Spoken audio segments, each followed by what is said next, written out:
Olá, amigos, estudantes da lição da Escola Sabatina. Seja muito bem-vindo hoje, domingo, 21 de junho de 2020. Nós estamos aqui com o título do estudo, o seguinte: A Palavra Viva de Deus e o Espírito Santo. O estudo de hoje, ele nos faz ler um texto bíblico que está em Filipenses e nos faz meditar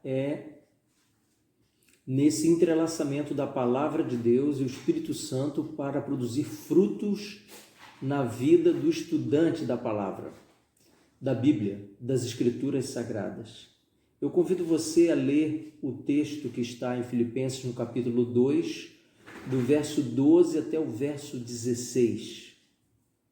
A minha Bíblia ensina assim: Assim, pois, amados meus, como sempre obedecestes, não só a minha presença, porém, muito mais agora na minha ausência, desenvolvei a vossa salvação com temor e tremor. É um conselho do apóstolo Paulo para os crentes da cidade de Filipos. Ele segue dizendo da seguinte maneira: porque Deus é quem efetua em vós tanto o querer como o realizar, segundo a sua boa vontade. O verso 14: fazei tudo sem murmurações nem contenda, para que vos torneis irrepreensíveis e sinceros, filhos de Deus, inculpáveis no meio de uma geração pervertida e corrupta, na qual resplandeceis como luzeiros no mundo. E o verso 16, para encerrar: preservando a palavra da vida, para que no dia de Cristo eu me glorie de que não corri em vão, nem me esforcei inutilmente. É um apelo que o apóstolo Paulo está deixando para os crentes daquela cidade, para nós hoje, para todos os leitores de todas as épocas, para que eu e você possamos construir a nossa salvação com temor, com tremor, com um envolvimento com o Espírito Santo. Mas me chama a atenção aqui que é a segunda vez que nós podemos perceber nas últimas 3 lições que há um apelo para um testemunho independente do contato e do relacionamento espiritual eclesiástico, mas sim um testemunho público. Se você volta ao verso 15, lá diz o seguinte: para que vos torneis irrepreensíveis e sinceros, filhos de Deus, inculpáveis no meio de uma geração pervertida e corrupta, na qual resplandeceis como luzeiros no mundo. O apóstolo Paulo está aqui dando uma dica de como pode ser construída a salvação de cada um de nós. Realmente, eu e você precisamos ser como peixe no mar, por exemplo. A água é salgada, o peixe está todo o tempo ali, mas quando você vai preparar o peixe para alimentar-se dele, você necessita temperá-lo, porque o sal do mar não o contaminou. E eu e você precisamos ser esse peixe. Nós vivemos num mundo de pecado, mas sem pecar. É difícil, mas nós podemos crescer em santificação diariamente, mediante o estudo da palavra. A leitura, a comunhão, a intimidade com esse livro vai nos fazer cada vez mais vivermos como Jesus, que nasceu aqui nessa terra sem pecado, em tudo foi tentado, mas em nada ele pecou. É uma expectativa que a Bíblia nos apresenta como estudantes da Palavra de Deus. Eu quero dividir com você aqui o seguinte comentário em relação ao controle que a Palavra de Deus deve exercer sobre nós. O comentário da lição diz assim: o objetivo supremo do nosso estudo da Bíblia não é adquirir um conhecimento superior, por mais maravilhoso que isso seja. Não se trata do nosso domínio profundo da Palavra de Deus, mas do controle da Palavra de Deus sobre nós, mudando nossa vida e nossa maneira de pensar. Sim, a Palavra de Deus, recebida diariamente na nossa mente, no nosso coração, irá promover mudanças no nosso estilo de vida. Um degrau de cada vez, cada dia atrás de um outro dia. Como diz o ditado por aí, né? Nada é tão certo como um dia atrás do outro, como uma noite no meio.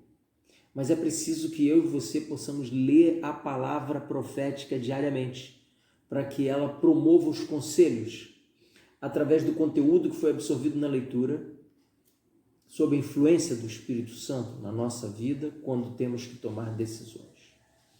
Experimente não ler a Bíblia um dia e, ao final dela, observe as decisões que você tomou durante as horas que você passou nesse dia.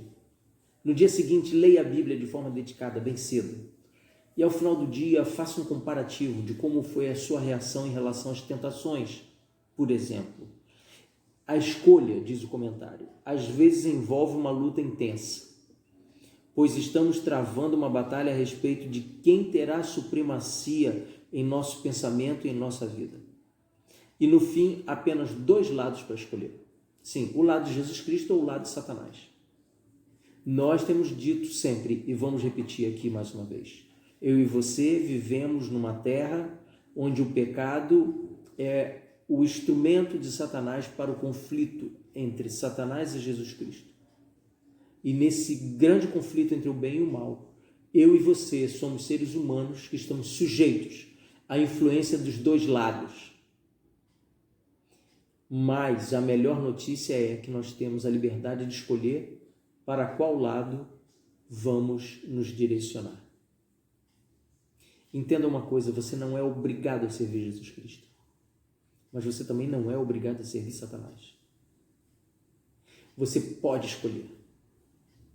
E as consequências da sua escolha vão te conduzir ou para a perdição e destruição e morte eterna, ou para a salvação, transformação e vida eterna com Jesus Cristo nos céus, e depois aqui na terra, quando ele trouxer a cidade santa para esse lugar. A lição ela continua dizendo o seguinte: nós naturalmente não queremos obedecer à palavra de Deus. Diz assim o comentário: como seres humanos pecaminosos, muitas vezes nos opomos à verdade de Deus, e se deixados por nossa conta, não obedeceríamos à palavra do Senhor.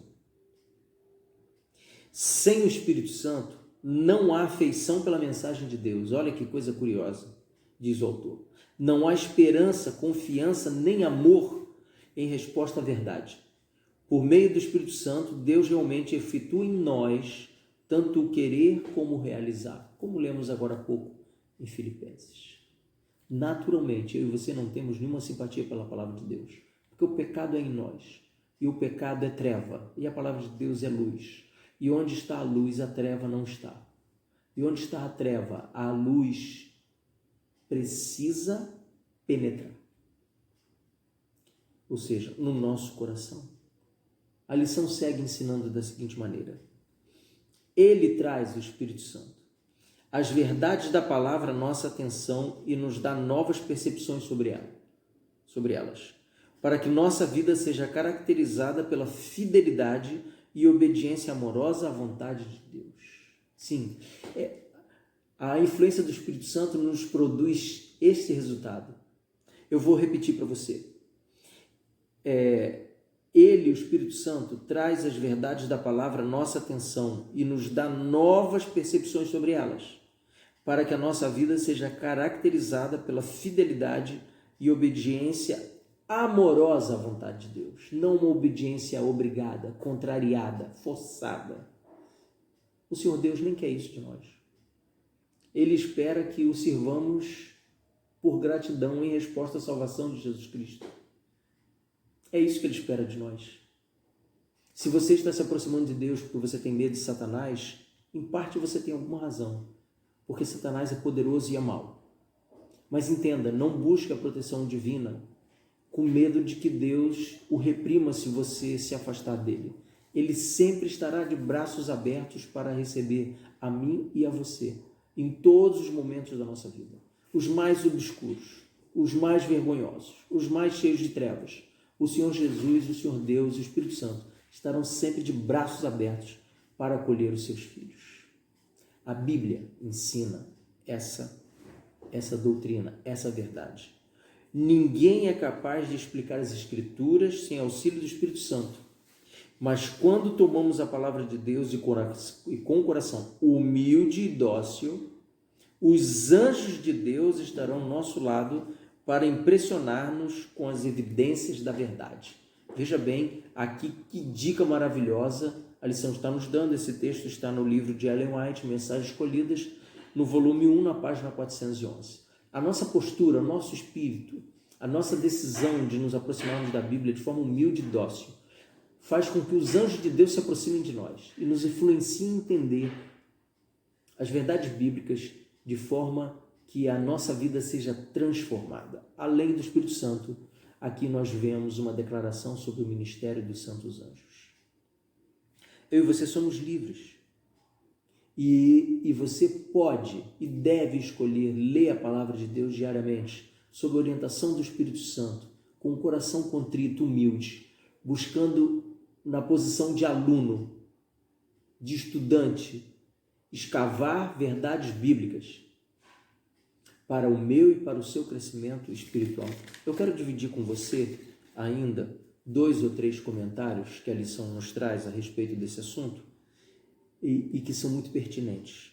A Bíblia deixa claro que o ser humano em seu estado pecaminoso decaído é espiritualmente cego e não aceita as coisas de Deus porque para ele são tolices. Você conhece pessoas assim? Que refutam a Bíblia dizendo que ela é um livro antiquado, antigo, fora de moda, desatualizado, arcaico, que ele é lido por pessoas com a mente fechada, que não são intelectuais, pessoas humildes demais, sem nenhuma visão correta da vida. Um monte de críticas e reprovações ao livro santo. Mas essas pessoas, se fossem avaliar as suas decisões diárias, as suas escolhas em relação à Bíblia, elas acabariam vendo que os tolos são elas mesmas. Eu sigo no comentário seguinte dizendo o seguinte: mesmo se quiséssemos entender claramente o significado óbvio das palavras das Escrituras, não teríamos o desejo de segui-las sem a obra transformadora do Espírito Santo em nosso coração. Por mais que eu possa me dedicar ao estudo da Bíblia e compreender, eu preciso pedir ao Espírito Santo que me dê forças espirituais para escolher a coisa certa. Ou seja, fazer a vontade de Deus, que está escrito nesse santo livro. Por minha natureza pecadora, por sua natureza pecadora, nós não vamos escolher nunca fazer em nossas vidas os conselhos bíblicos uma realidade.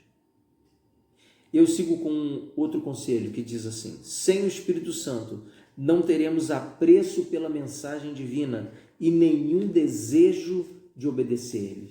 E para encerrar, eu divido com você o seguinte comentário: o Espírito Santo continua a falar às pessoas através da Bíblia, dando vida à palavra escrita de Deus. O que me chamou a atenção foi o seguinte comentário, que diz assim: assim, a letra morta do livro bíblico se torna a palavra viva de Deus. Sim, porque sem o Espírito Santo atuando no meu coração, no seu coração, as palavras da Bíblia não têm nenhum significado, não têm nenhum sentido.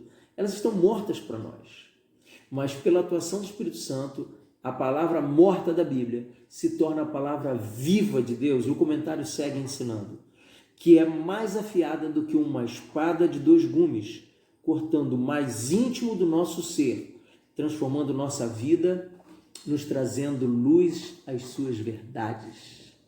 Extraordinário comentário, nos dando a oportunidade de vermos que sem a lâmpada, a luz do Espírito Santo, nossa leitura da Bíblia é vã, não produzirá fruto algum, transformação alguma do nosso pensamento, dos nossos conceitos sobre o que é certo e o que é errado.